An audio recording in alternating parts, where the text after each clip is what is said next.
نیکی ہو یا بدی، دونوں کی ترقی میں اجتماعی نفسیات کو غیر معمولی دخل حاصل ہے۔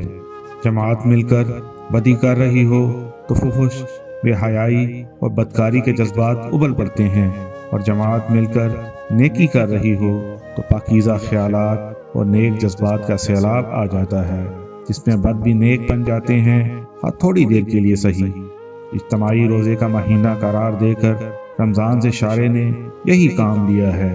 اس طرح آپ دیکھتے ہیں کہ ہر غلہ اپنا موسم آنے پر خوب پھلتا پھولتا ہے، وہ ہر طرف کھیتوں پر چھایا ہوا نظر آتا ہے۔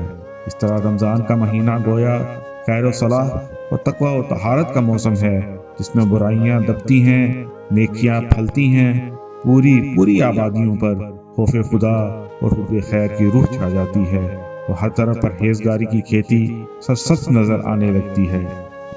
اسلامی عبادات پر تحقیقی نظر، سید ابو الاعلیٰ مودودی۔